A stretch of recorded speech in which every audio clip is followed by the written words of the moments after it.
सर्वदा थाना का जो नया भवन है वो यहाँ पर बना है, जिसमें आज से थाना कार्य प्रारंभ कर रहा है। और यह थाना भवन कुल 4 करोड़ 40 लाख रुपए में बना है, जिसमें थाना भवन तथा बाउंड्री और एक आउट हाउस और सड़क का निर्माण हुआ है। इस थाना भवन में काफ़ी अत्याधुनिक सभी जो व्यवस्था है किया गया है। अलग अलग कक्ष बनाए गए हैं अलग अलग चीज़ों के लिए, जिसमें खास करके आम नागरिकों के लिए आगंतुक कक्ष बनाया गया है। कोई भी व्यक्ति अगर आते हैं तो उसमें बैठ करके वो इंतज़ार कर सकते हैं या बैठ सकते हैं। और महिलाओं एवं बच्चों के लिए अलग सा कक्ष बनाया गया है, जिसमें उनके लिए विशेष सुविधा भी रहेगी। तो इसका मुख्य उद्देश्य है कि सभी जो आम नागरिक जो आते हैं थाना में विभिन्न कारणों से, तो उनको बेहतर सुरक्षा और बेहतर सेवा दी जा सके। शौचालय का भी निर्माण किया गया है, जो कि आम नागरिकों के लिए भी ओपन रहेगा, और पुरुष एवं महिलाओं के लिए बैरक भी अलग अलग बनाया गया है। इस भवन पूर्व में यह जो जिस परिसर से संचालित था उसमें बहुत ही अच्छी व्यवस्था नहीं थी। उसी कारण जो पुलिस पदाधिकारी एवं कर्मियों को काफ़ी समस्या होती थी, आम नागरिकों को भी समस्या होती थी। इस भवन के निर्माण हो जाने से ये सब समस्याएं अब नहीं होंगी, और जो सर्वदा थाना की पुलिस है वो यहाँ के नागरिकों को बेहतर सेवा और सुरक्षा दे पाएगी। धन्यवाद।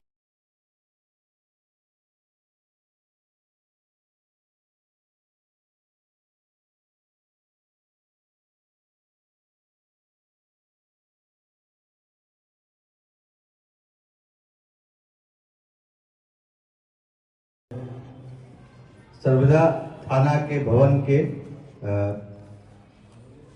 उद्घाटन तो नहीं, लेकिन यहाँ पर आज बेसिकली थाना अपने नए भवन में प्रवेश कर वहाँ उस भवन से कार्य करेगी, क्योंकि उद्घाटन किसी भी थाना भवन का माननीय मुख्यमंत्री महोदय जी द्वारा ही किया जाता है। लेकिन थाना भवन बन चुका है और थाना को उस नए थाना परिसर से उसमें कार्य प्रारंभ करना है, तो उसके लिए आज इस कार्यक्रम को रखा गया है।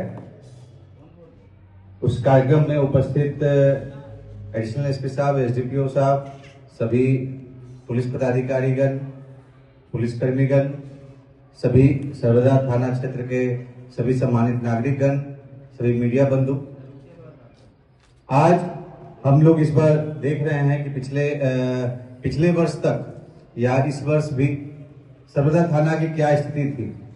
एक छोटे से स्वास्थ्य विभाग के जगह में बहुत ही विकट परिस्थितियों में पुलिस पदाधिकारी और पुलिसकर्मी काम करते थे।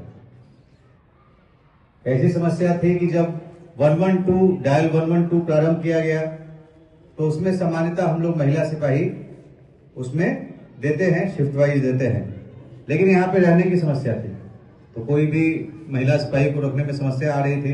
कुछ दिनों तक हम लोग को महिला सिपाहियों को महाकाल थाने में उनको रखा गया या फिर प्राइवेट में यहाँ पर किसी जगह पे रखा गया। तो उसके कारण जाहिर सी बात है काम में समस्या उत्पन्न होती थी, और आम नागरिकों को भी थाना पर बेहतर सुविधा हम लोग नहीं दे पाते थे। तो इसी सब चीजों को देखते हुए राज्य सरकार के द्वारा, माननीय मुख्यमंत्री महोदय जी के द्वारा सभी थानों के लिए प्राथमिकता के आधार पर जमीन चिन्हित करके उसमें नया भवन निर्माण करने का आदेश उनके द्वारा निर्गत है, और जो भी ओपीज थे सभी को थाना भी इसी क्रम में उत्क्रमित किया गया है, बनाया गया है। तो अभी गया जिले में कई थाना भवन पिछले लगभग 2 साल में शुरू हुए, बने। पुलिस कार्यालय भी पहले नहीं था, आप लोग पुलिस कार्यालय भी आते होंगे, तो अभी पुलिस कार्यालय भी नया बना। उसके बाद जैसे पाई बिघा थाना है, पंचानपुर थाना है, और भी आपको भदवर थाना इत्यादि कई सारे थाना भवन बन चुके हैं और कई थाना भवन बन रहे हैं। इसका मुख्य उद्देश्य है कि सभी जो नागरिकगण जो थाना में आते हैं उनको एक अच्छे तरीके से का माहौल मिल सके, उनको कोई समस्या का सामना नहीं करना पड़े, और जो पुलिस पदाधिकारी और कर्मी जो वहां कार्य करते हैं वो एक बेहतर माहौल में कार्य करें और ज्यादा अच्छी से अच्छी सेवा दे सके। तो मैं यहाँ पर सभी जो सरबदा थाना के सभी पदाधिकारी और कर्मी हैं उनको यह फिर से बताना चाहूंगा, निर्देशित करना चाहूंगा कि इससे आपकी जवाबदेही और बढ़ जाती है कि और जिस प्रकार से कार्य कर रहे थे और बेहतर तरीके से कार्य करेंगे। और मुझे पूरा विश्वास है कि आप जनता की अपेक्षाओं पर, जनता की आशाओं पर खरा उतरेंगे और बेहतर तरीके से कार्य करेंगे। अभी जब हम लोग क्षेत्र भ्रमण के दौरान या फिर कई बार नागरिकगण थाना पे कार्यालय में आकर के अपनी बातों को रखते थे, तो उस समय ये बताते थे कि महाकाल और सरबदा थाना के बीच में जो कई पंचायतें हैं उसमें शायद कुछ का बताया गया था कि कुछ सरबदा के ज्यादा नजदीक है, कुछ महाकाल के ज्यादा नजदीक है। तो जो इस बार प्रस्ताव भेजा गया था उसी के संबंध में भेजा गया था, और कि जो महाकाल से ज्यादा नजदीक था उसको महाकाल थाना के साथ अटैच कर दिया गया, जो सरबदा थाना से ज्यादा नजदीक था उसको सरबदा थाना से अटैच कर दिया गया, क्योंकि दोनों मतलब इसका मुख्य उद्देश्य है कि नागरिकों को कम से कम दूरी ट्रेवल करना पड़े।